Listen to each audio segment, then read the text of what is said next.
ఆషాఢ మాసం అంతా ఊరూరా పూజలు జాతరలు గట్టిగా నడుస్తుంటాయి. ఊరాను ఊరు గ్రామ దేవతలకు పబ్బతి పడుతుంటారు.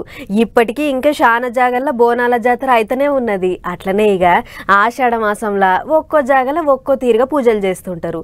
తీరు పద్ధతులు పాటిస్తుంటారు. మన దిక్కు ఆదిలాబాద్ జిల్లాలో కూడా అడవి బిడ్డలు ఆషాఢ మాసంలో ఆకాడి పండుగ చేసుకుంటారట. మరి ఇక పండుగ ఏంటిది, ఎట్లెట్లా చేసుకుంటారో అట్లా పోయి చూసొద్దాం పారి మనం కూడా.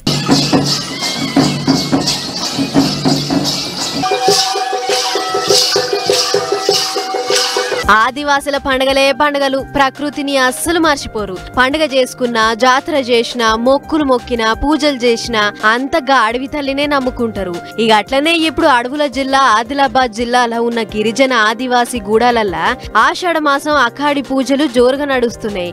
ఏటా చేసుకున్నట్టే ఈసారి కూడా అడవి బిడ్డలు అఖాడి పండుగను ఘనంగా చేసుకుంటుర్రు. వనదేవతకు తదిమ దేవుళ్లకు పూజలు చేసి మొక్కులు చెల్లిస్తుర్రు. గూడాలల్ల పబ్లిక్ అంతా సల్లగుండాలే, పంటలు మంచిగా వండాలే, పశువులు మంచిగుండాలే అని అఖాడి దేవతను వేడుకుంటుర్రట. ఆషాఢ మాసంలో పూజలు చేసి మొక్కులు చెల్లిస్తే వన దేవతలు అందరినీ కాపాడతారని అడవి బిడ్డలు గట్టిగా నమ్ముతారు.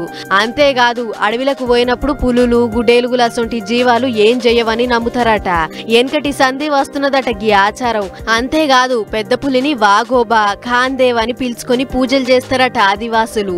అఖాడి పూజలు చేయంగా ఊరాను ఊరు బంతి భోజనాలు చేస్తారు. టేకాకులల్లా బువ్వ తింటారు. అంతేకాదు అడవిలో ఏ పని చేయాలన్నా, ఏ చెట్టు ఆకులు తెంపాలన్నా గీ అఖాడి పండుగ చేసినాకనే షురూ చేస్తారట.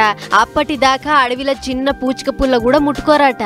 అఖాడి పూజలంటే ఏదో ఆషాఢ మాసం ఒడిసేదాకానే ఉంటదని అనుకునేరు. దీపావళి పండుగ దాకా 4 నెలలు దినం ఏదో ఒక తంతు చేస్తూనే ఉంటారట. ప్రకృతి మీద ఎంత భక్తి ప్రేమ చూడుర్రి.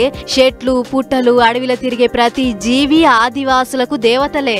అందుకే ప్రాణానికి ప్రాణం లెక్క కాపాడుకుంటుంటారు. ప్రకృతికి మనం ఇయ్యాల్సిన ఇల్వ ఎట్లుండాలో ఆదివాసులను చూసి నేర్చుకోవాలి అందరూ.